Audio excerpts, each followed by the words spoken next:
Good afternoon. So here we are again with a Facebook Live session, and today we're going to be talking about a little bit of a basic step that some may consider they've really know all the ins and outs, but I think it's a good refresher and a good time to really talk about some points related to a good resume.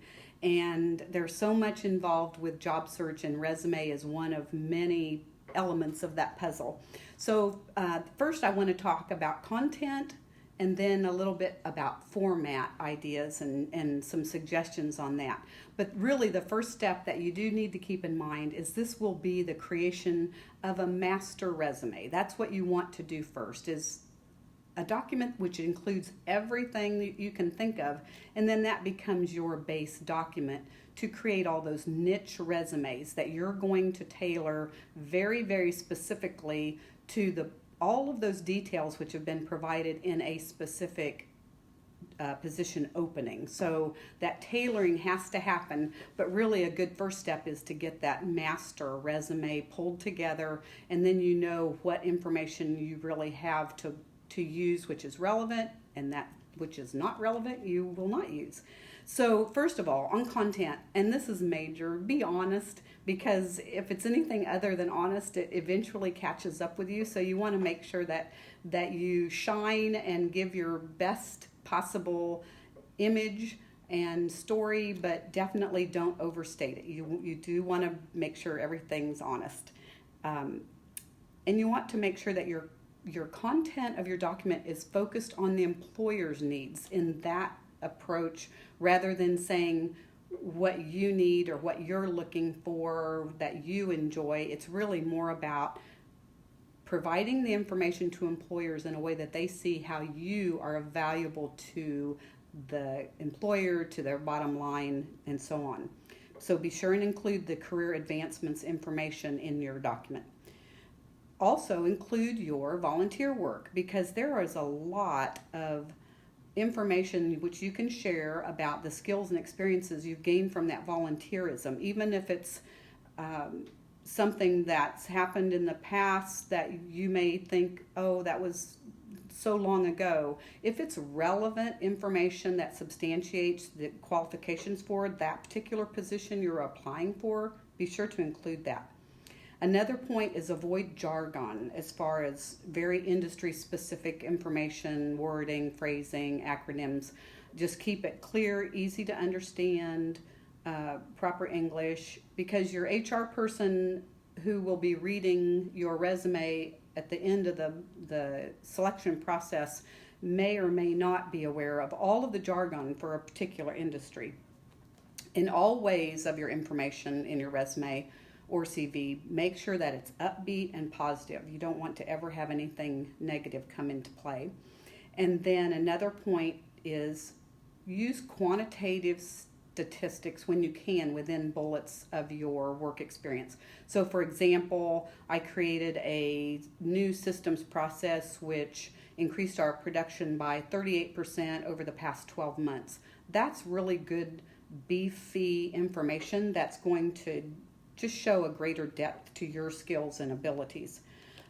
Do avoid controversial topics and mentions. You don't want to get into anything that would be any way in a bias or discrimination type of a setting. And be careful too with company information which may be proprietary or confidential. You just want to keep that information in mind as to what you can share and what you should not share. Do not lie about employment gaps. That happens. That's life. Things happen like that. But you can include information as far as volunteerism or classes you were taking during that gap of time. And that does show initiative and the fact that you're committed to your industry. So that's a fine approach to use if you do have employment gaps. Include hobbies and interest information if it's relevant to that position and the skills and what they're looking for there. Of course, include your relevant work experience in those niche resumes that you're tailoring, but if it's irrelevant, there's no need to include that. Of course, include some information about your soft skills and hard skills, and if you have proficiencies, say in Spanish or Mandarin Chinese, whatever that might be. Now, to make a quick little switch here into more of a format side of a resume, be careful when you're using graphics and images. I personally would suggest avoiding those because a lot of times those will really choke up the online software program that processes the online submissions. That's the ATS system, Applicant Tracking System software. So be careful with it. It definitely can have a problem with graphics and images. And also, I really discourage the use of inclusion of a photograph of yourself within your resume. It just can open up potential liability for an employer in a discriminatory type of a way. So there's no need to really open that potential liability up for an employer, and you don't want to risk the fact that they may actually just set that resume aside and not want to get into that whole issue that might come up. Limit your resume to 1 page if you can. 2 pages is fine as long as the information is relevant, and use the right approach for that. If it's a functional resume or a chronological resume, and it might be a hybrid with a combination of both, but again, tailor it to your specific need, case by case, for the job opening you're applying for. Use action verbs in those bullets. You want to make a good, powerful statement.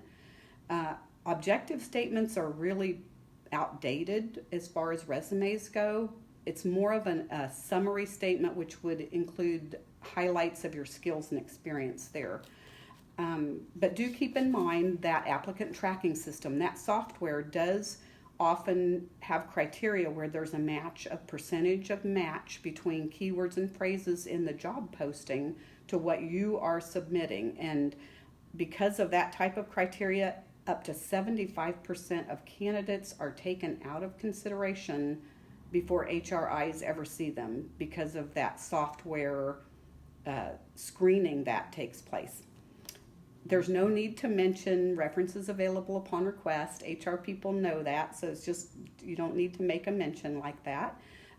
Do use simple fonts, Calibri, Arial, 10-point or larger is fine. 1 font in your document is best. 2, no more than 2 different fonts.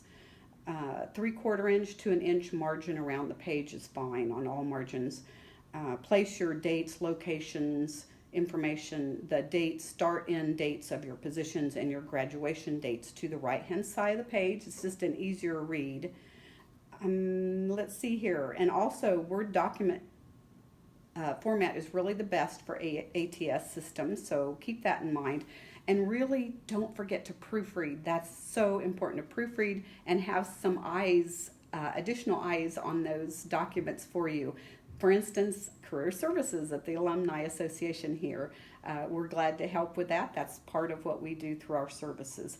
So just to close up for today, keep in mind that you do, as a member of the K-State Alumni Association, receive 2 hours of free career consultation.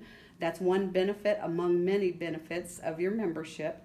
And the membership is really economical. It's only $20 per year for the young alum and $40 a year for other alums. So all of this information is saved, and today's session is saved and available on our website career services page. So feel free to go back to that page and check this information out again. A lot to keep in mind. We covered a great deal of territory today. Thanks for tuning in.